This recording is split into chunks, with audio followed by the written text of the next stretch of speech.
Claudette Colbert in Remember the Day on the Cavalcade of America, sponsored by the DuPont Company.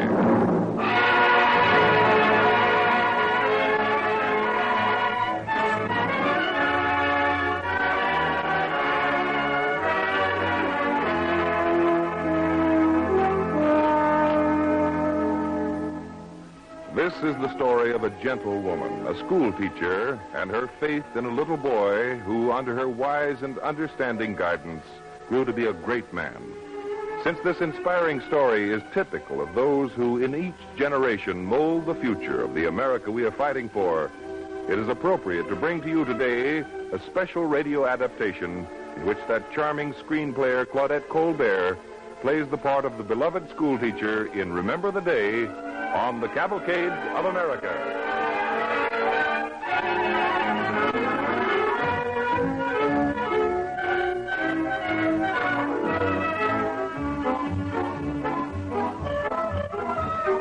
Time, the present. Place, the lobby of a hotel in Washington, D.C., now swarming with the reporters and news photographers, for tonight celebrities are abroad. Into the midst of this important bustle comes an attractive middle-aged woman. She looks about her in half-humorous bewilderment. Calling Senator Green, Captain Fairchild. Calling Senator Green. Well, if it isn't... Why, Bill Tower, how nice to see you. Oh, jeepers, I didn't think you'd remember me. Oh, I always remember my boys, Bill. You know, that's why I'm here. I'm hoping to catch a glimpse of one of my older boys, Admiral Dewey Roberts. Admiral Roberts? Was he one of your boys? Yes, Bill, 25 years ago. I'll tell you what. You sit right here facing the elevators. He'll have to come out of one of them. Thank you, Bill. I'll be back soon. Thank you. Calling Senator Green, Captain Fairchild. I wonder if he'll remember. 25 years ago in that little school back in Indiana, I first met him.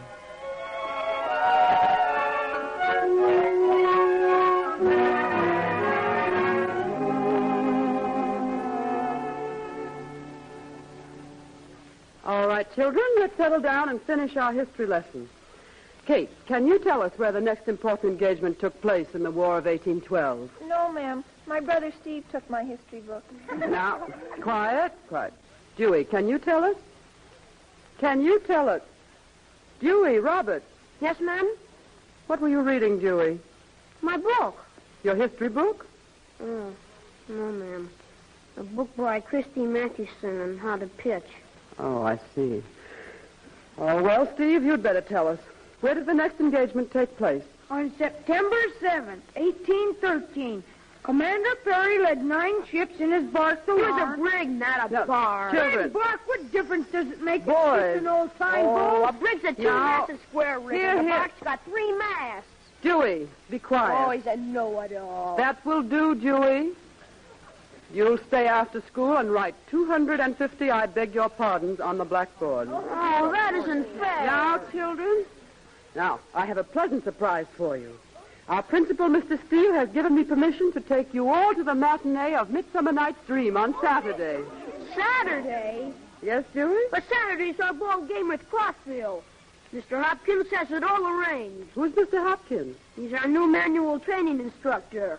Oh, well, I'm sure he'll postpone the game. Oh. Now, let's all be quiet, please. Gosh, who she thinks she is? What did you say, Dewey? Nothing. That's not true. Very well, after school, you will stay and write I beg your pardon on the blackboard 500 times.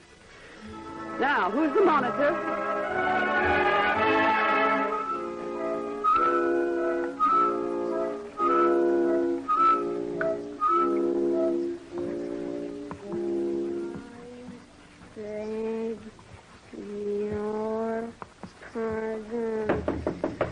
Come in.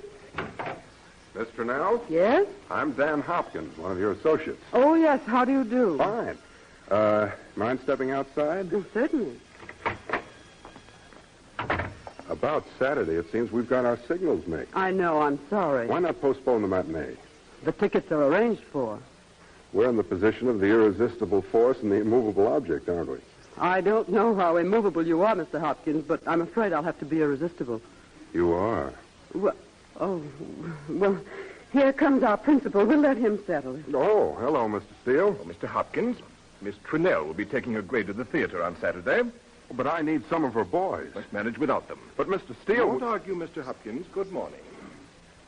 Oh, looks like you won. I'm sorry. No, forget it. Well, now we're friends, aren't we? Of course we are. Goodbye. I said you're... All right, Dewey, you may go now. Dewey, why did you lose your temper with Steve? Oh, he made me sore. Saying a bark and a brig's the same. Oh, the dumbbell. But you were wrong, too, you know. What you described was a barkentine. A bark has 2 square-rigged masts. You see, something like this. Gosh, how'd you know about Chip? Oh, I was born in New Bedford. My grandfather sailed his own clipper around the Horn. I've got all his whole chart. Maybe one day you'd like to see them, Would I? Holy cats! You know, I had you all wrong, Miss Trinnell. Perhaps we had each other wrong. You're not so much like a teacher. Thank you. Well, I mean, I like to talk to you. I like to talk to you, too. And, you know, I want you to be a credit to me when you go to prep school in the fall. Well, guess I'm not going to that school. But your mother said you'd already been enrolled there. Well, anyway, I don't want to go. You know, Miss Trinnell, I'm going to see someday. I was named for Admiral Dewey. There's a picture of him in our house. Much bigger than that one of Lincoln there. Oh, poor Mr. Lincoln's hanging crooked again, isn't he? Well, I'll fix it in a jiffy. No. Now, be careful. Oh, Dewey, are you hurt? Oh, gosh, my knee. Oh, you poor darling.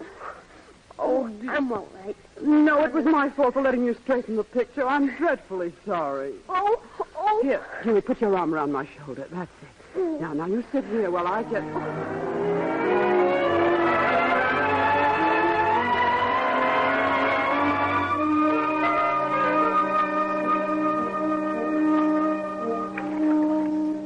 Jiminy crickets! Look at her sail, Mom. Yes, dear. But don't spill water on the rug. I don't know what Miss Trinnell will think. Oh, she understands Chips.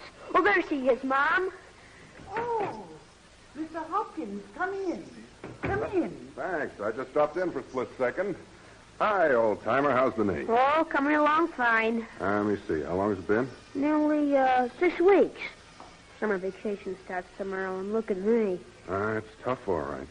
Where are you going, Mr. Hopkins? No, I haven't decided yet. Sort of depends. Well, bye, son. Oh, don't go. Not just yet. Sorry, important engagement. No. Oh, that'll be Miss Trinnell. Oh, it is? She's all right, don't you think? Sort of different.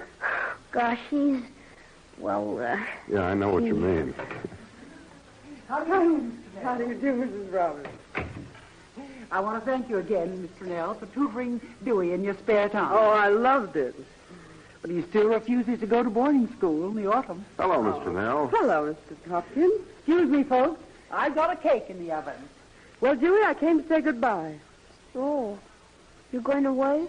Where do you plan to spend the vacation, Miss Trinnell? At Willow Springs with the other women teachers. Oh, boy. How madly exciting. Well, I'm off. Have a good summer. Thank you. Bye, Miss Trinnell. Goodbye, Bye, kid. Mr. Hopkins. Bye. Dewey, may I look at your boat? Oh, sure. I made it myself. Oh, it's beautiful, Dewey. The detail's perfect. What's it called? Oh, I hope you don't think I'm fresh. I didn't mean to be. Honest. oh, it's the nicest thing anybody ever did to name a ship after me. I'm very proud. Gosh. There's nothing like ships, is there? Someday perhaps you'll be a great sailor, like Admiral Dewey. What, do you think I could? Oh, of course I do, if you want to badly enough. You know, Dewey, you and I are pretty lucky people. We can do just what we want, because we live in America where people are always ready to defend their freedom. I never met anybody like you before. Never. You're very sweet. Sweet. Oh, no, I'm sorry. I know when you come back you won't be my teacher anymore, but I'll be able to see you sometimes, won't I? Of course. Well, I must go now. Oh, must you? Oh, gee, Miss Trinnell, you're beautiful. But you... Oh, gosh, I'm sorry. Oh, that was a very pretty compliment, Dewey. Thank you. Goodbye. Take care of yourself. Goodbye. Hello. Oh, hello, Dan. I thought I'd make one more try. I've decided to go with the others, Dan. I've promised to. It'll be deadly. You'll go crazy. Listen, Nora, there's 3 glorious months of summer ahead with swimming and sailing and... Oh, how can I go with you? Easy. Buy a ticket to the same place. No, Dan, I've made up my mind. And I've made up my mind, too. The mountain won't come to Mohammed. Mohammed will go to the mountain.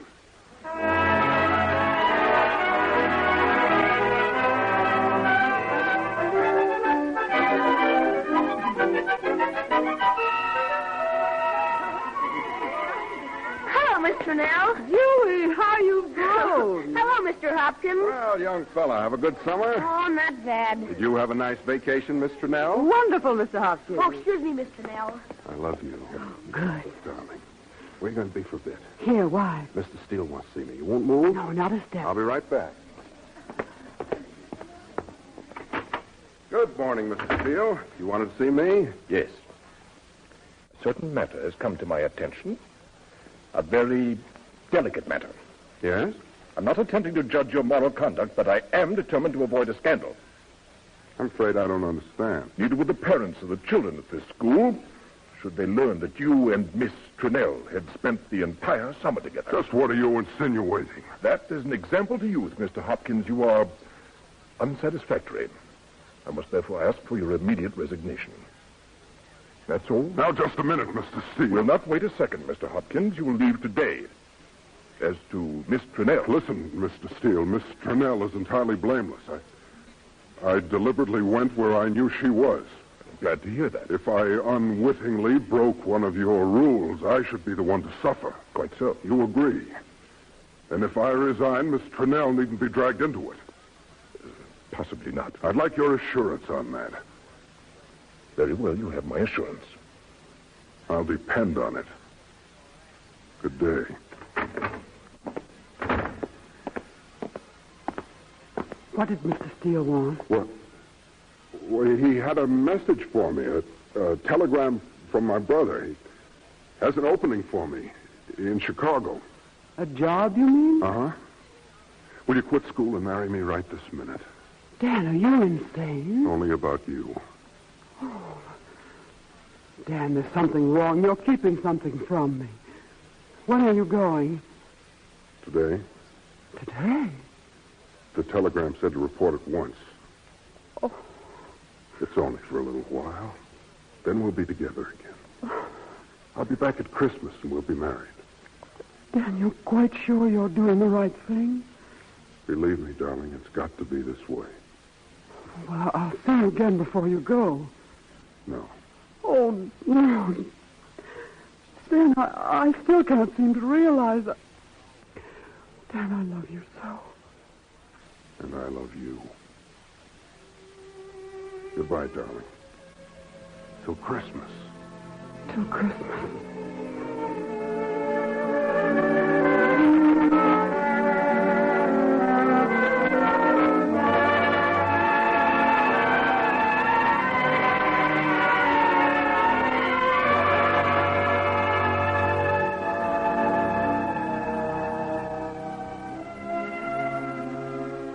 You are listening to Claudette Colbert in Remember the Day on the Cavalcade of America, sponsored by DuPont, maker of better things for better living through chemistry.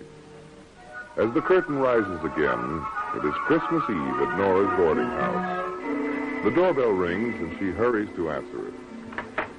Dan! Hello, teacher. Glad to see me. Dan! Oh, why are you in uniform? Oh, yes, the uniform. Dan.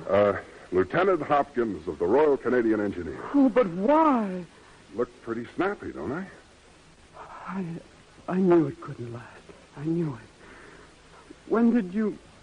A couple of weeks ago. But your job... Nora, dear, there's no job more important than this one. I wish you'd told me. Oh, darling, I missed you so. I knew it was too good to be true. Nora, sweet, have you no confidence in me? With me in it, this war will be over by 1917. How long can you stay? I've got 2 whole weeks before I report. 2 weeks? Dan, will you marry me now, right away?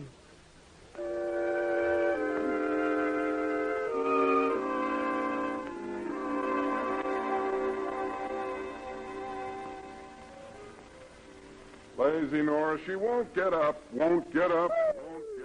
How long have we been married? A week. I don't believe it. Well, then it's New Year's Eve. That's right. Tomorrow will be 1917. You know what? Certainly. What? I'm hungry. Oh, that isn't what. Well, what is? I've come to the conclusion that we're 2 of the nicest people I ever knew. Oh, you may be. I'm not. What are you? I'm hungry. And you're beautiful. No, darling. That's just your masculine ego. Though you think your wife has to be beautiful because you picked her. No, if anyone's beautiful in our family, it's you. You think so? You may be right at that. You're cute, too. Go on. Oh, you're the most conceited. Just for that. Oh, Dan. Dan, why can't we stay here forever?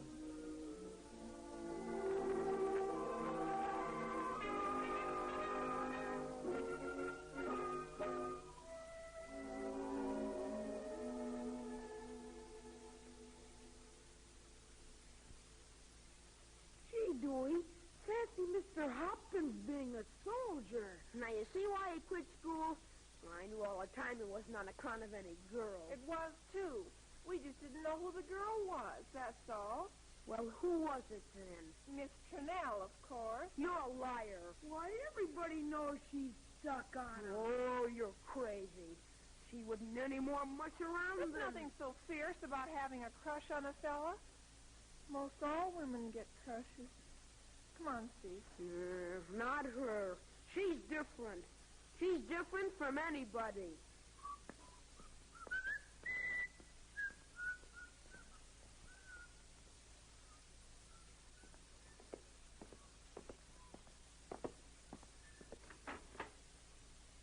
Hello, darling. I thought I might catch you alone for a minute.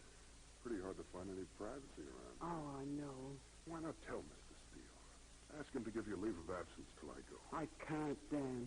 Married women teachers are barred. I can't risk losing my job now. No, of course you can't. But do you realize I haven't seen you for 2 hours? Oh, it seemed longer. I'd almost forgotten how beautiful you are. You're hopeless. I'm in love. I'm so much in love with you that I can't see straight. Only 4 more days. Every minute more precious. Oh, wait a minute, Dan. I hear somebody. There is nobody there. Oh, my darling. Well, that's against the rules, too, you know, kissing an 8th grade teacher in the classroom with the door open.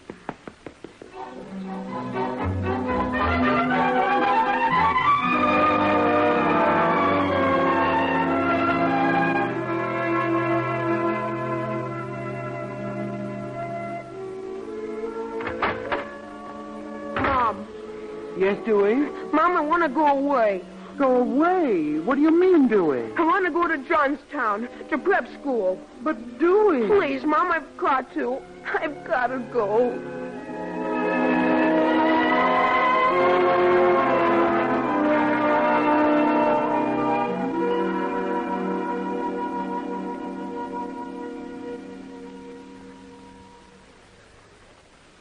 Dewey, I just heard you're going to Johnstown after all.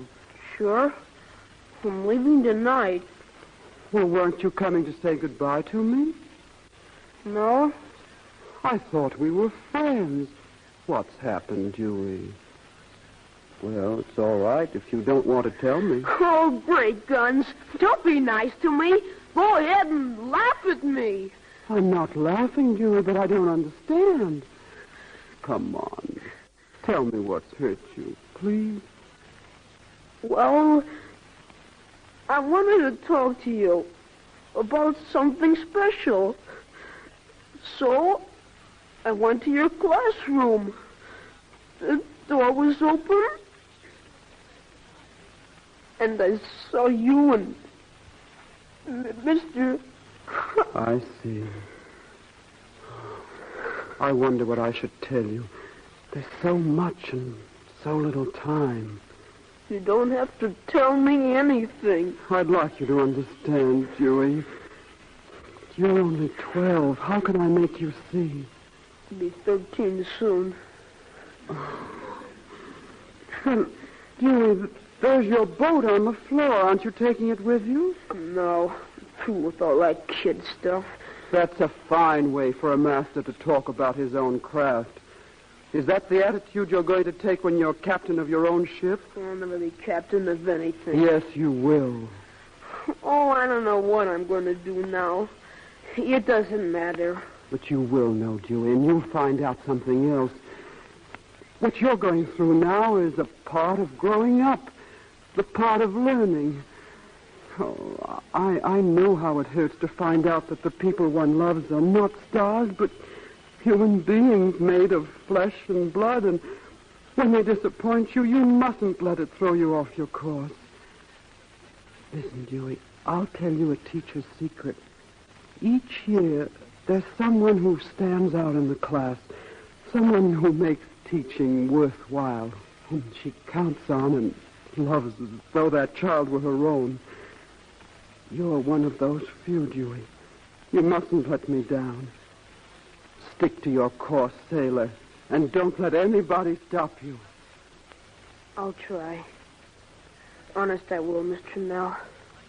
And you'll remember me a little, won't you? When you're a big man in our Navy? I will, Mr. Nell. Always. I'm glad you came. So am I. We won't say goodbye, Just good luck and fair winds. I'll see you at the station. Will you? Just sort of be there and wave. That way I'd never forget. I'll be there, Dewey.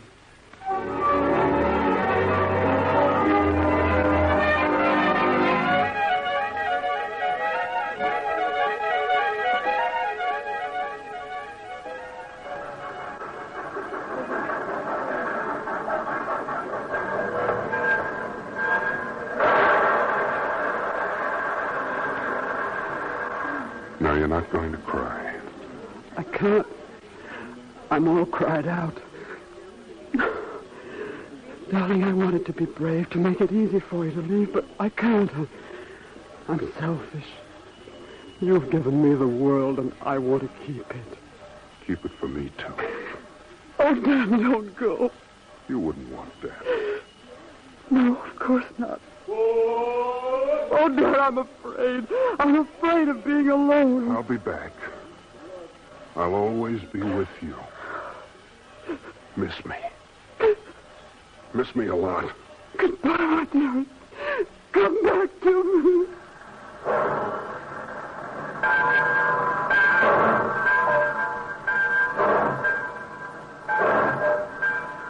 Goodbye, Mr. Nell. Goodbye. Goodbye.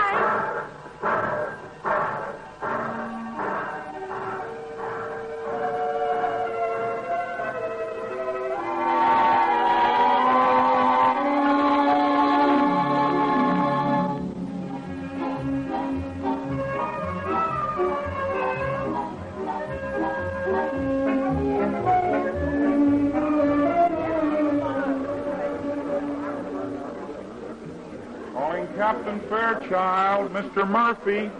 Looks like he's coming down any minute now, Mr. Nell. Oh, boy, it must be great to be a hero like Admiral Roberts. Oh, look, there he is now. Well done, Admiral. Admiral Roberts, I don't suppose you remember me. I'm sorry, I can't stop now. I'm Nora Trunell. I'm sorry. Excuse me. I'm sorry to have troubled you. The banquet hall is this way, sir. Trunell. Good Lord, of course. She's gone. Who, sir? Miss Trunell, you idiot. That woman. Find her. I'll try, sir. Oh, I ought to be kicked round the quarterdeck. Yes, she is, sir. What? Miss Trunell. Can you ever forgive me? Oh, Dewey, of course. Why, it must be over 20 years. Yeah. Oh, by the way, this is Commander Stokes, Miss Trunell. How do you do, Commander? How do you do? This lady once knew me better than anyone else in the world. Indeed, sir. She always said the right thing at the right time. The thing that set you on your course again. Do you remember telling me, follow your course, sailor. Don't let anybody ever stop you. And you didn't, did you? Everybody's waiting, sir. Oh, now, just give me 30 seconds. No, I mustn't keep you, Dewey. I just wanted to tell you how proud of you I've been. You're much too kind. It seems like yesterday that you went away to Johnstown. How nice if time stood still. Now tell me, what are you doing in Washington? Teaching high school. I've been here for 18 years. And whatever became of... Mr. Hopkins? Yes, Dan Hopkins. He was a grand guy. He never came back from France. I'm terribly sorry. Time's up, sir. Oh, you'd better run along, Dewey. Now, look, come with me to this infernal banquet. I've got to make a speech, and I'm scared to death. If you're where I can see you in the balcony or somewhere, maybe I'll get by. Will you? Oh, of course, Dewey. If Gosh, you want that's great. Arrange that, Stokes. Come on, Miss Trennell.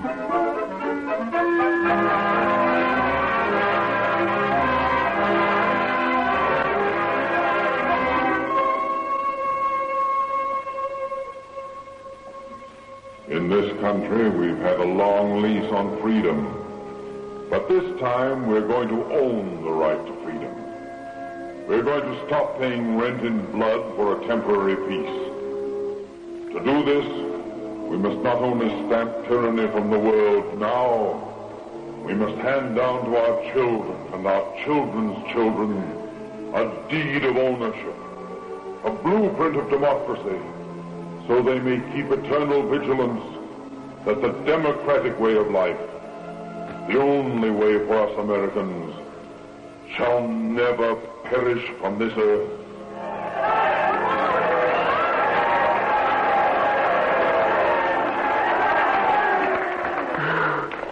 He always was a good boy.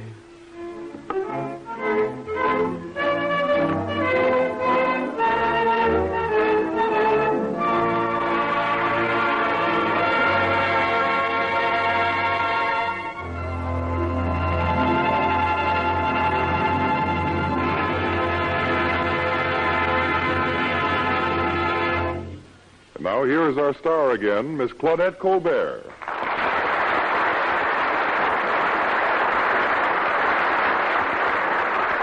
Thank you, Mr. Hastings. Thank you, ladies and gentlemen, for such a warm welcome to the Cavalcade of America. As heroines go, Nora Trennell is not as well known as Dolly Madison or Betsy Ross, but I do think that in her character, all of us can find qualities that we remember in the gallant women, the school teachers, who guide, inspire, and mold the youth of our land. I like to think that our play tonight is a tribute to their influence and inspiration. Thank you. Thank you, Claudette Colbert. Now, a word about our program next Monday. A week from tonight, Cavalcade will present Tyrone Power in an original radio play, Young Tom Jefferson.